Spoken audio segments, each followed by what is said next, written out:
Hello, hello friends. Welcome to my YouTube channel, that is the Genesis Biocare. Myself, Dr. B.K. Singh, Assistant Professor in Zoology, KSS College, Ayodhya. Now, today we will be discussing about the structural organization in animals. The topic is the structural organization in animals. Structural organization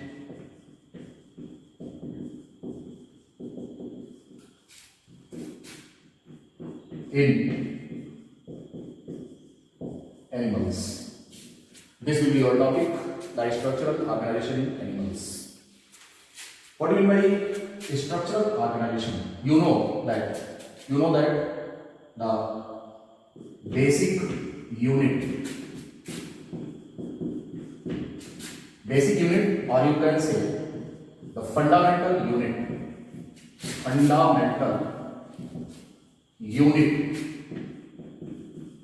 of life is the cell. The fundamental unit of life is the cell. Means the cell is essential for the livingness. You have studied in the chapter being alive, what does it mean? And studied about what are the fundamental characters, what are the characters of the livings. And you also know that the fundamental unit of characters of the cells, of the life of the cells, because there are three characters. The cellular organization, the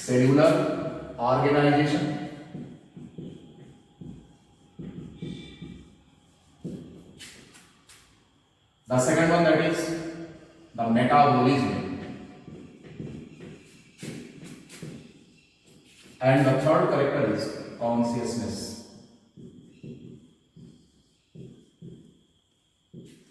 These three characters are essential to any organism to qualify as a living organism. The first one, that is the cellular organization. We will be discussing in detail about the cellular organization. And the second one, that is the metabolism. And the third one is the consciousness. वैसे living organism के ढेर सारे characters हैं, लेकिन इनमें से तीन ऐसे ये कैरेक्टर्स हैं जिनको कि हम डिफाइनिंग कैरेक्टर कहते हैं, defining characters for the living organisms. बाकी जो कैरेक्टर्स दिखाए गए हैं, जैसे कि ग्रोथ है, जैसे कि मूवमेंट, जैसे कि रिप्रोडक्शन, इनमें से कुछ कैरेक्टर्स ऐसे हैं जो कि केवल लिविंग ऑर्गेनिज्म में होते हैं, नॉन लिविंग में नहीं होते. लेकिन वो सभी लिविंग ऑर्गेनिज्म में हो, ये कहना सही नहीं है.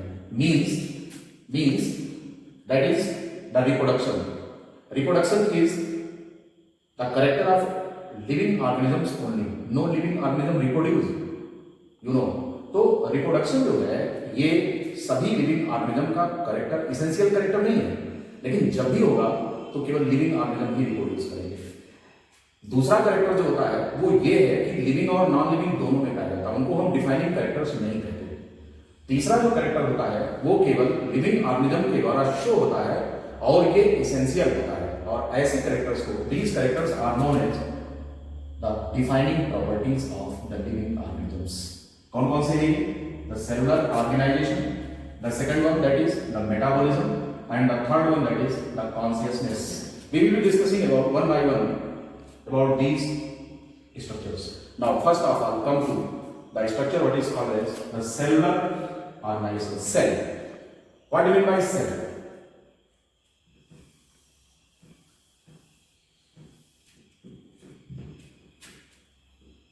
हम कह रहे हैं साहब सेलुलर ऑर्गेनाइजेशन होना चाहिए. What do you mean by cellular organization? किसे कहते हैं सेलुलर ऑर्गेनाइजेशन? एक सेल क्या है? तो कह रहे हैं साहब सेल जो है, cell it is the structure. Cell is the structure surrounded by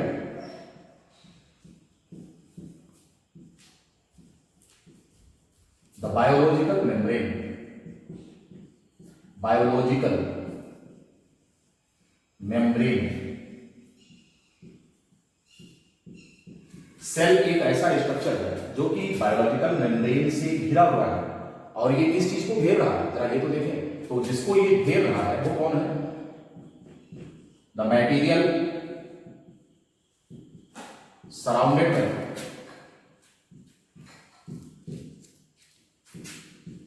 the biological membrane, biological membrane is what? It is the protoplasm. कौन सा स्ट्रक्चर हो गया? This one is the protoplasm. The structure what is surrounded by the biological membrane in the cell is, it is the protoplasm. ये protoplasm क्या होता है? Huxley ने इसको फिजिकल बेसिस ऑफ लाइफ कहा, means the fluid, the material which is essential for all the living organisms. What things are included in protoplasm? अगर हम बात करें कि प्रोटोप्लाज्म में क्या क्या चीजें आ रही हैं,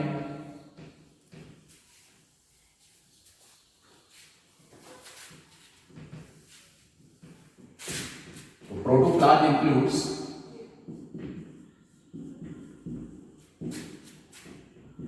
includes the cell organelles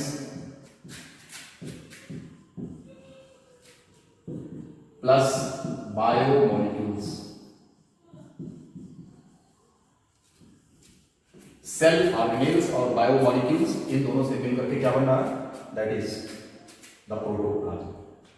और इसी प्रोटोप्लाज्म को घेरे हुए कौन सा होता है? तो कह रहे हैं साहब बायोलॉजिकल मेम्ब्रेन होती है। This one is the biological membrane, biological membrane, and this material what is present here is known as the protoplasm.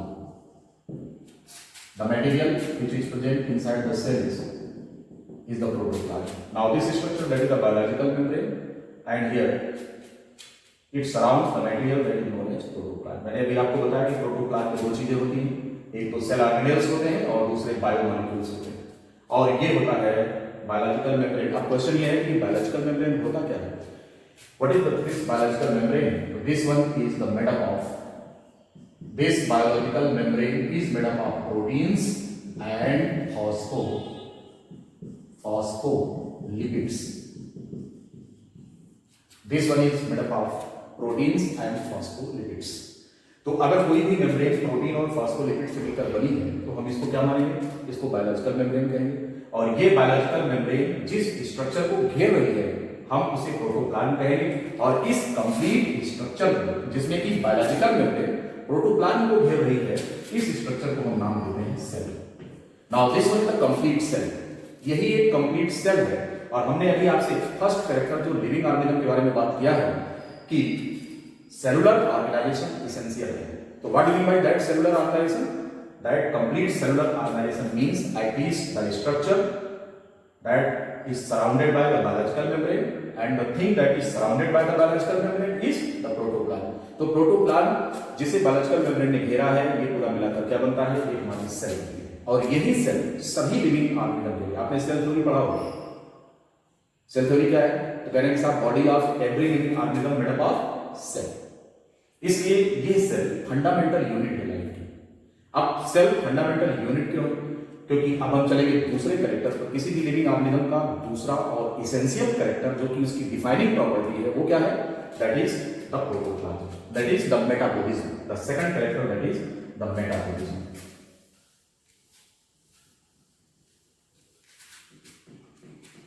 The second character is metabolism. किसी भी लिविंग ऑर्गेनिज्म का जो दूसरा कैरेक्टर है वो कौन है?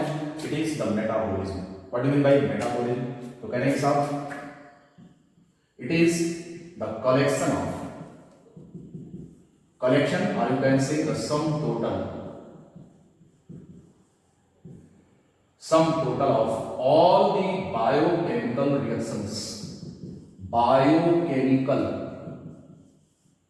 Reactions in cell,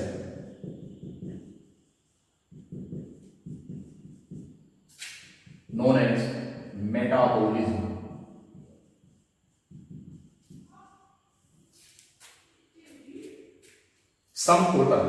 The sum total of all the biochemical reactions inside the cell is known as the metabolism. The term metabolism was given by Swan. What is the purpose of this metabolism? To make any organism in living state. The main purpose of this is to generate the powerhouse of the cell, to generate the energy in the form of biomolecules that is known as adenosine triphosphate.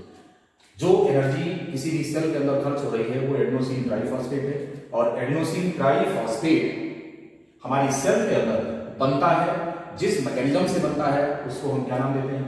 उसको कहते हैं metabolism. मतलब कि metabolism अगर है तो adenosine triphosphate बनेगा।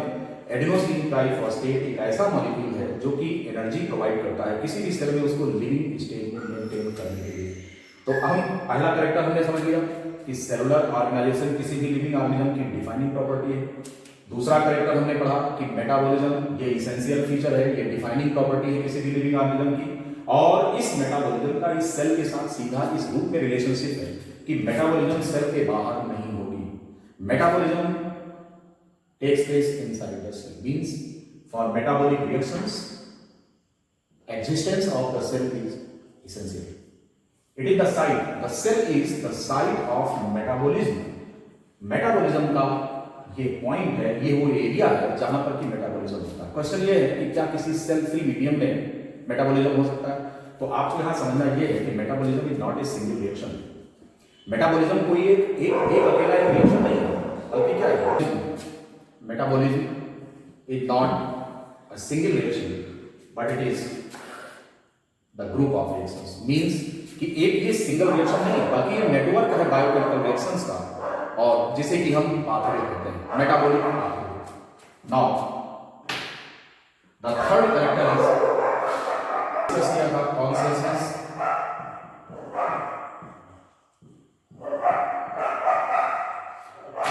Third character that is the consciousness. ये हमने आपसे डिस्कस किया था। Consciousness is also the essential property of all the living organisms.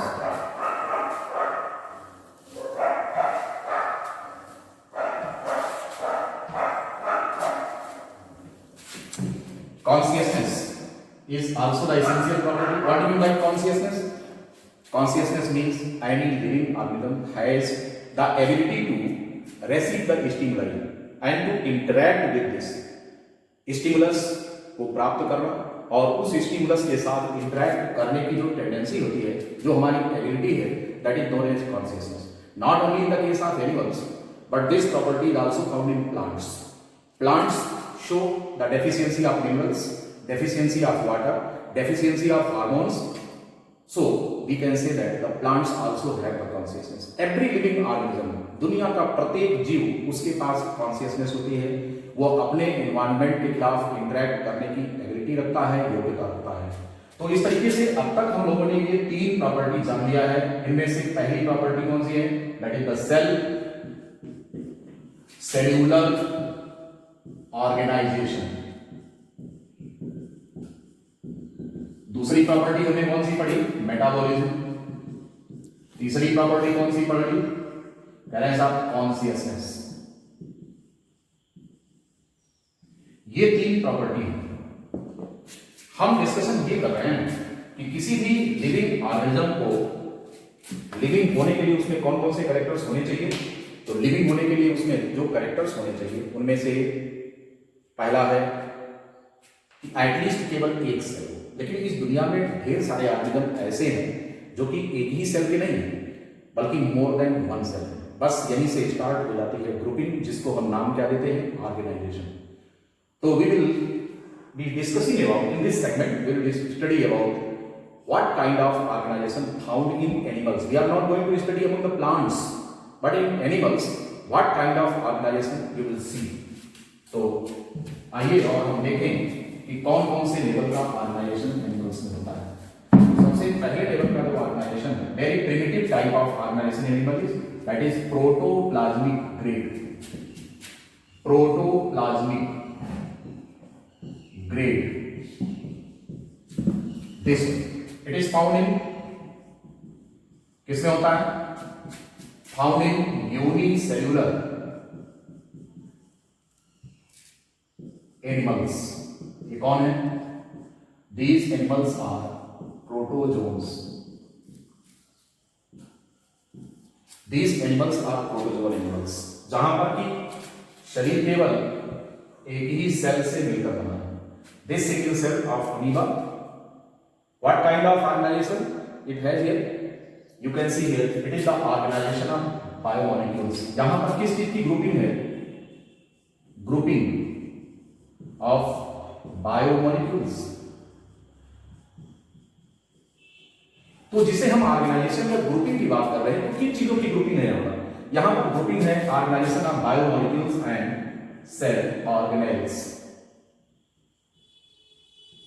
Cell organelles और बायोमॉलिक्यूल का ग्रुपिंग यहां पर है, but the body is having only one cell, it is known as a primitive type of organization, the protoplasmic grade of organization. Now the second level of organization you can see here, that is the cellular grade, cellular grade of organization।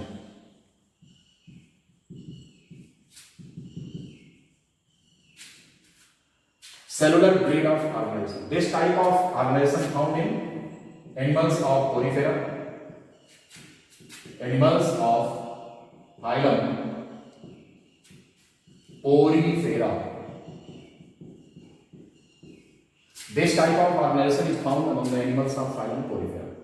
Body is made up of more than one type of cells. Means there is the grouping of more than one cells.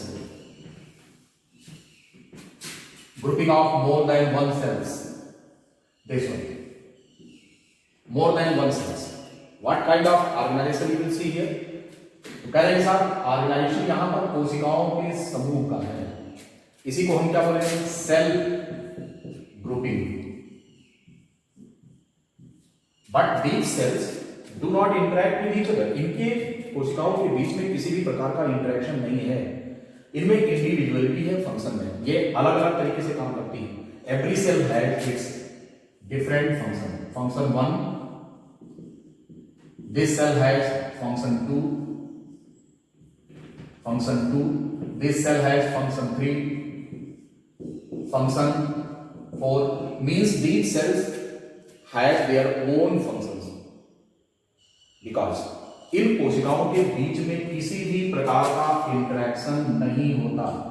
ऐसा कोई interaction नहीं होता। ये जो sales हैं इनमें individuality है, division of labour तो है, लेकिन डिफरेंट सेल्स के बीच में है। It is the division of labour among the cells. ऐसा क्यों हुआ? इस प्रकार के ऑर्गेनाइजेशन में हम ये देखेंगे कि यहां पर सेल्स में कोऑर्डिनेशन नहीं है। Sales do not have coordination, एक दूसरे से कोई रिलेशनशिप नहीं है। ये इसीलिए अपना अपना सिस्टम इनका है, अपने अपने ढंग से ये वर्क करते हैं, आपस में किसी भी प्रकार का कोई इंटरेक्शन नहीं है सेल्स में। क्यों नहीं है ऐसा? Because there is no nervous system. यहां पर फाइलम पोरीफेरा के एनिमल्स में किसी भी प्रकार का इंटरेक्शन सेल्स के बीच नहीं है, because there is no nervous system. Coordination का अभाव है, कनेक्शन नहीं है सेल्स के बीच में। Now come to the next, that is third level of organisation, that is tissue grade of organisation. Tissue grade, tissue grade of organisation. Here we can define what is tissue. The tissue is, this structure is the group of cells, group of the cells with कितनी property इनकी होनी चाहिए? पहला, similar origin.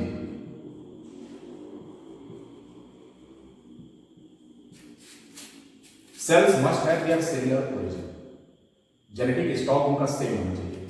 तो कह रहे हैं कि सिमिलर ओरिजिन सेल्स की है। दूसरा, सिमिलर फंक्शन, और तीसरा है सिमिलर स्ट्रक्चर।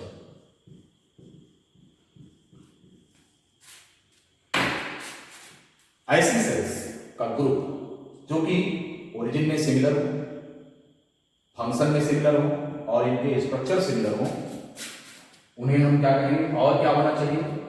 हैविंग कोऑर्डिनेशन, इनमें क्या होना चाहिए, हैविंग कोऑर्डिनेशन, इनके बीच कोऑर्डिनेशन होना चाहिए,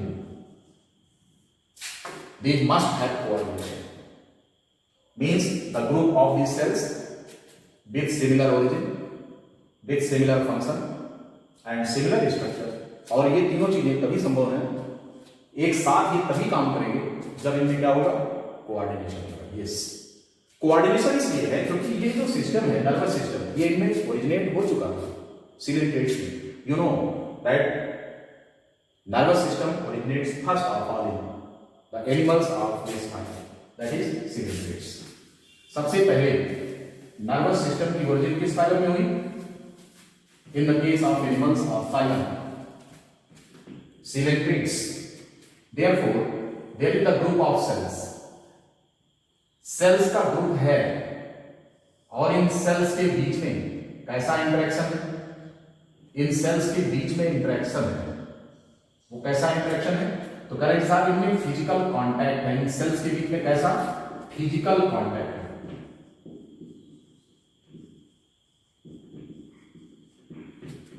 इन सेल्स में आपस में फिजिकल कांटेक्ट है, और कौन सा कांटेक्ट है, तो करेक्ट साहब इनमें फिजिकल कांटेक्ट है प्लस केमिकल इंटरेक्शन है, chemical interaction,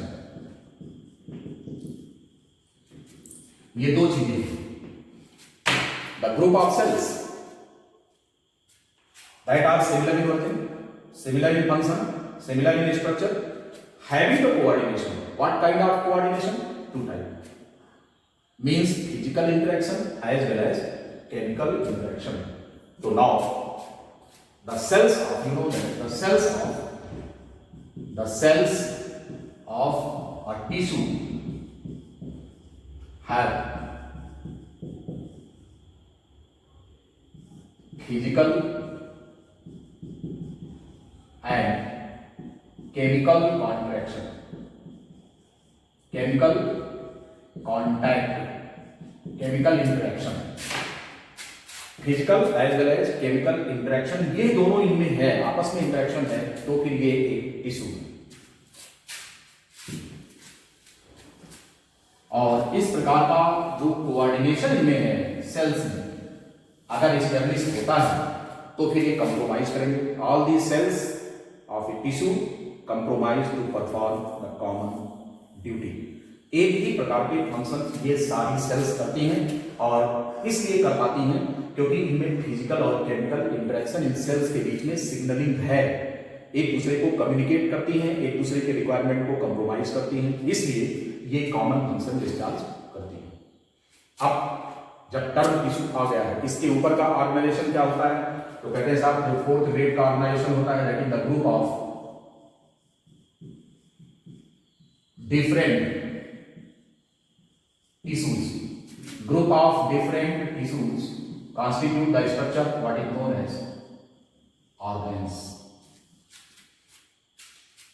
the group of different tissues constitute the structure what is known as organs, and the fifth grade of organization is the grouping of the group of different organs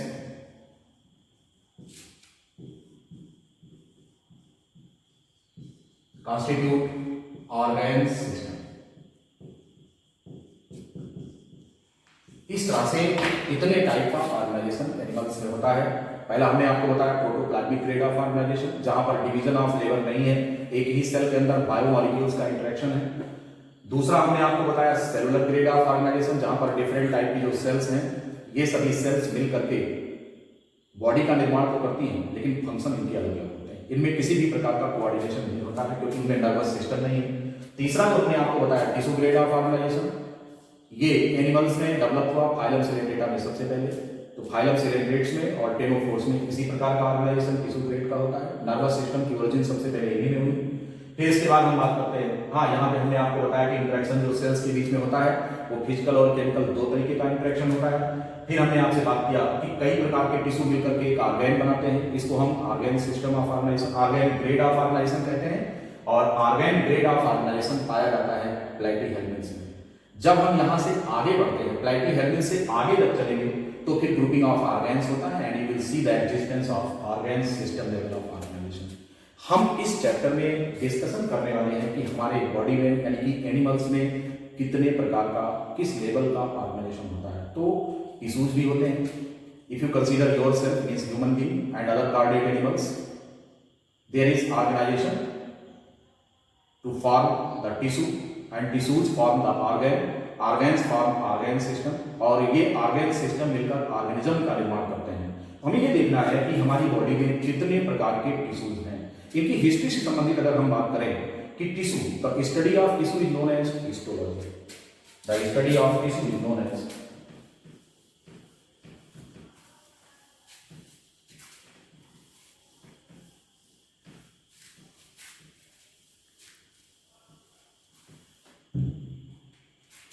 histology term. Histology means the study of tissue. It is known as the histology. Study of tissue is known as histology. And in our body, हमारे शरीर में या अन्य cardiac animals में अगर हम देखें, 4 different type of, कितने प्रकार के, 4 different type of tissues found. हमारी बॉडी में 4 डिफरेंट प्रकार के टिश्यूज होते हैं और इनके नाम हैं, पहला टिश्यू है एपिथेलियल टिश्यू,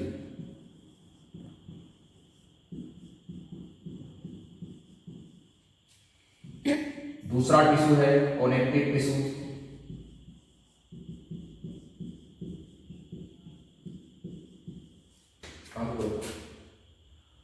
कनेक्टिव टिश्यूज समझ में आया। कनेक्टिव टिश्यूज, एपिथेलियल टिश्यू पहला है, दूसरा टिश्यू है कनेक्टिव टिश्यू, तीसरा टिश्यू जो हमारी बॉडी का निर्माण कर रहा है ये कौन सा है, तो करेंगे साहब ये मस्कुलर टिश्यू है। It is the muscular tissue. And the fourth one, that is neural tissue.